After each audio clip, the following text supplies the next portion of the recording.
5 लोग 24 दिनों में एक दीवार बना सकते हैं। 5 लोगों को अगर एक दीवार बनाने के लिए दिया गया है तो वो 24 दिन में कंप्लीट कर देते हैं। तो 5 आदमी जो है 24 दिन में एक दीवार को बना देता है। तो 8 अन्य लोग, आदमी की संख्या 8 है, जिसमें से प्रत्येक पहले समूह के लोगों की तुलना में आधे ही कुशल है। आधों को 1/2 लिख दीजिए। तो बोला गया है ये दीवार का 3/5 भाग, यानी कि पूरा दीवार नहीं, 3/5 हिस्सा कितने दिनों में निर्मित कर सकते हैं? तो मानते हैं x दिनों में निर्मित कर सकते हैं 3/5 हिस्सा। ठीक है, ये 3/5 नीचे क्यों लिखाया? तो दोस्तों इसका फॉर्मूला होता है m into D into T. इसे m1 d1 और t2/w1 कर लेते हैं। m जो है आदमियों की संख्या लिखाता है, डी आपका दिनों की संख्या, टी आपका समय लिखाता है, जो भी काम है वो नीचे लिखा जाता है। इज इक्वल टू होता है m2 into d2 into t2/w2। यही फार्मूला हम यहाँ पे पुट कर दिए। अब इसे सॉल्व कर लीजिए। इसे हम दोस्तों सिर्फ इस संख्या पे हम अगर काम करते हैं तो 8 into 1 into x into 5/3 into 2 हो जाएगा, क्योंकि 3/5 जब ऊपर करेंगे तो ये पलट जाता है, यानी कि 5/3 लिखा जाएगा। तो 5 ऊपर आ गया, 3 नीचे रह गया, 1/2 इसका 2 नीचे आ जाएगा और 1 ऊपर रह जाता है। ठीक है, तो आप यहाँ से देखिए 2 से आप काट सकते हैं, 8 को 4 बार में कट जाएगा। अब यहाँ पे कोई भी संख्या नहीं कट रहा है। और इधर दिया हुआ है आपका 5 इंटू 24, 3 को हम इस तरफ ले आते हैं तो ये हो जाएगा आपका 3 is equal to 4 into x into 5 हो जाएगा। अब हम यहाँ से x का मान निकाल सकते हैं। जैसे 4 और 5 को हम इस तरफ ले आते हैं तो x अकेला इस तरफ बचेगा, तो x का मान निकल जाएगा। तो ये हो जाएगा 5 इंटू 24 इंटू 3/4 इंटू 5 से 5 कैंसिल हो जाएगा, 4 से 6 चौक 24 हो जाता है। और जब गुना कीजिएगा तो ये 18 हो जाएगा, यानी कि 18 दिन में ये 8 लोग दीवार को बना सकते हैं। अगला नंबर क्वेश्चन एडवांस का है। त्रिभुज ABC, ये एक त्रिभुज है ABC और एक दूसरा त्रिभुज है PQR। AB बराबर 5 है। दोस्तों देखिए क्या बोल रहा है, एक दूसरे का समरूप है। अगर समरूप रहेगा तो AB बराबर 5 है तो R/P बराबर भी 5 ही होगा, क्योंकि दोनों समरूप है। PQ है 3, तो यहाँ पे BC भी हो जाएगा 3। तो बोला गया है त्रिभुज ABC बटा त्रिभुज PQR का मान PQR का मान क्या हो जाएगा? तो इसका मान बराबर हो जाएगा AB बटा PQ का होल स्क्वायर। AB क्या है आपका 5 है, PQ है 3, स्क्वायर कीजिएगा तो ये 25/9 इसका आंसर हो जाएगा। 175, 63 और 147 का महत्तम समवर्तक SCF पूछा गया है। तो इसे हम दोस्तों एक ट्रिक के माध्यम से आपको निकालने के लिए बता रहे हैं। तो सबसे पहले क्या करना है कि सबसे छोटी से छोटी संख्या में तोड़ लेना। जैसे 175 है तो 175 किसके टेबल में आ जाता है? तो ये 25 इंटू 7 कीजिएगा तो 25 सते 75 से होता है। तो 25 को आप तोड़ सकते हैं 5 इंटू 5, यानी कि आप 25 को 5 इंटू 5 कर सकते हैं। यह 7 नहीं टूटेगा तो 7 रह जाएगा। अब है 63 जो आपका 9 के टेबल में आता है। 9 में 7 से गुना कीजिएगा तो 9 सत्ते 63 हो जाता है। 9 को आप तोड़ सकते हैं 3 इंटू 3 इंटू ये हो जाएगा आपका 7। एक है 147, ये 21 के टेबल में आ जाता है। 21 में 7 से गुना कीजिएगा तो 147 आ जाएगा। 21 को आप 3 इंटू 7 में तोड़ सकते हैं, ये 7 हो जाएगा। क्वेश्चन में बोला गया है कि महत्तम समवर्तक SCF निकालना है। तो SCF निकालने के लिए जो सब में कॉमन होगा वही आपका SCF होगा। देखिए 5 इसमें है लेकिन 5 इसमें नहीं है, तो 5 आप नहीं ले सकते हैं। 3 को आप देखिएगा तो इसमें 3 नहीं है, सिर्फ इसमें और 3rd नंबर में है, लेकिन 7 सभी में है, तो इसका SCF हो जाएगा 7। 75 छात्रों का इंटरव्यू है, ठीक है, जिसमें से 39 ने गणित लिया, यानी कि मैथ पढ़ने वाला विद्यार्थी है 39।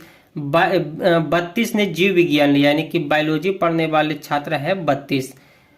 और 12 इन दोनों में से कोई विषय नहीं लिया। देखिए एक अन्य स्टूडेंट है, ना तो बायोलॉजी लिया है ना ये मैथ लिया है, यानी कि किसी और सब्जेक्ट से वो पढ़ रहा है, तो कितने छात्रों ने गणित और जीव विज्ञान दोनों लिया है। देखिए मैथ भी लिया और बायोलॉजी भी लिया, तो ये छात्रों का संख्या पूछा गया है कि जो दोनों विषय के लिया। जैसे कि आप इंटर में अगर आप पढ़ रहे होंगे तो दोस्तों आपसे सब्जेक्ट चूज करने के लिए बोला जाता है, तो आप मैथ के साथ एडवांस में बायोलॉजी भी रख लेते हैं या फिर बायोलॉजी के साथ आप एडवांस में मैथ भी ले सकते हैं। तो यही कंडीशन यहाँ पे है कि दोनों विषय लेने वाले कितने छात्र हैं। तो यहाँ पे सभी को पहले आप ऐड कर दिए, क्योंकि टोटल छात्र है 75, तो सभी को यहाँ पे ऐड कीजिएगा तो ये हो जाएगा 83। ठीक है, यहाँ छात्रों की संख्या दिया हुआ है 75, तो माइनस कर दीजिए, तो जो घट के आएगा दोस्तों 8। ये 8 ऐसे छात्र होंगे जो मैथ और बायोलॉजी दोनों पढ़ने वाले हैं, तो इसका आंसर हो जाएगा ए नंबर। बोर्ड मास का क्वेश्चन है। सबसे पहले छोटी ब्रैकेट का काम होता है, फिर मंझली, फिर बड़ी ब्रैकेट का होता है, और इसके बाद फिर होता है सबसे पहले भाग का काम, फिर गुना का, फिर जोड़ का, फिर अंत में होता है माइनस का। तो यहाँ पे आपको दिख रहा है छोटी ब्रैकेट भागा दिख रहा है, तो आपको पहले इसका काम करना है। तो 60 में 12 से भागा दीजिएगा, 12 से जब 60 में भाग दिया जाएगा तो 12 25 60 हो जाएगा। ठीक है, भाग का काम हो गया है। अब बच गया यहाँ पे 5, यहाँ पे गुना है माइनस है, तो गुना का काम होगा, यहाँ पे गुना कीजिएगा तो ये हो जाएगा 30, यहाँ पे हो गया 40 माइनस 30 बच गया, तो 40 में से 30 जाएगा तो आपका 10 हो जाएगा। फिर है 36 माइनस 10। ठीक है, छोटी ब्रैकेट ब्रेक हो गया, टूट गया, तो यहाँ पे जब हो जाएगा तो ये हो जाएगा 6, ये हो जाएगा 2, यानी कि 26 बचा। फिर आपका 61 माइनस 26 है, 26 है, तो 11 में से 6 जाएगा तो ये बच जाएगा आपका 5, है ना। इसके बाद फिर आपका यहाँ पे बचा 5, 5 में से 2 जाएगा तो ये हो जाएगा 3। अब यहाँ पे है आपका 140 भागा 35, और जब आपको 140 भागा 35 कीजिएगा तो इसका मान निकल के आ जाएगा 4। यहाँ पे देखिए 2 क्वेश्चन लिया गया है। पहले आपको वर्गमूल निकालना है, फिर आपका अगला क्वेश्चन है अगर किसी व्यक्ति ने 96 रुपया में, यानी कि लाभ प्रॉफिट से क्वेश्चन है। तो सबसे पहले आपको इसका वर्गमूल निकाल लेना है। देखिए ये एक ट्रिक से हम हमेशा बताते हैं दोस्तों, पहले लास्ट वाले 2 अंक को आपको साइड कर लेना है।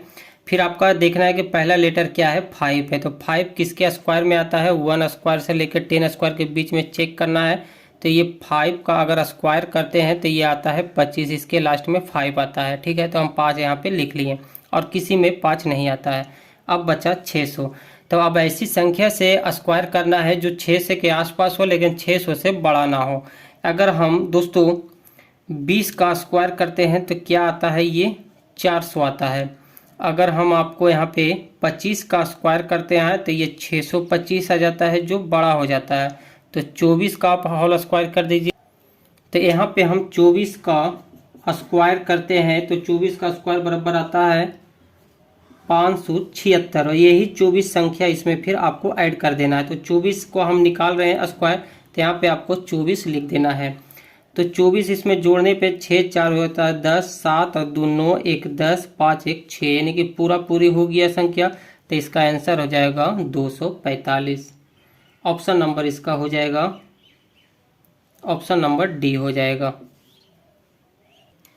इसी में एक और क्वेश्चन है, अगर किसी व्यक्ति 96 में कोई सामान खरीदा का मतलब क्या है कि क्रय मूल्य दिया हुआ है 96, और इस पे 25% का लाभ होता है। तो लाभ हो रहा है आपका 25% के, देखिए लाभ हो रहा है तो आपको क्या करना है, 100 प्लस 25 कर देना, क्योंकि लाभ 100 पे ही निकलता है, तो ये 125% हो जाएगा। अगर ये हानि होता दोस्तों 25%, मान लिया यहाँ पे हानि रहता लिखा हुआ, तो 100 में 25 माइनस कर देना था आपको। ठीक है, तब हानि निकलता है। आपसे पूछा गया है विक्रय मूल्य, तो विक्रय मूल्य जब भी पूछा जाएगा तो आपको क्रय मूल्य जो भी है, इसका क्रय मूल्य खरीदा गया है, आपको 125/100 कर लेना है। अगर हानि रहता तो क्या कर देते हैं, तो 96 इंटू, अगर मान लीजिए जब 10% का हानि होता तो ये 90/100 हो जाता है। यानी कि विक्रय मूल्य निकालने के लिए आपको ऊपर ही लिखना पड़ेगा, नीचे 100 लिखाता है। अब अगर यहीं पे क्रय मूल्य निकालना होता तो ये हो जाता 96 इंटू 100, आपका ऊपर चला जाता, 125 नीचे आ जाता। यही आपको समझना है, नहीं तो आपको हमेशा गलत होते रहिएगा। ठीक है, हमेशा आपसे क्वेश्चन गलत होते रहेगा। 25 से काट दीजिए तो ये हो जाएगा 5 बार में, ये हो जाएगा 4 बार में कट जाएगा, ठीक है। और 96 को 4 से आप काटिएगा तो ये कितनी बार में कट रहा है, 24 चौक 96 हो जाता है, यानी कि 24 बार में ये कट रहा है। अब इसे गुना कर दीजिए तो 5 चौक हो जाएगा 20, बाकी 2, 5 दूनी 10 और 2 ये 12, 100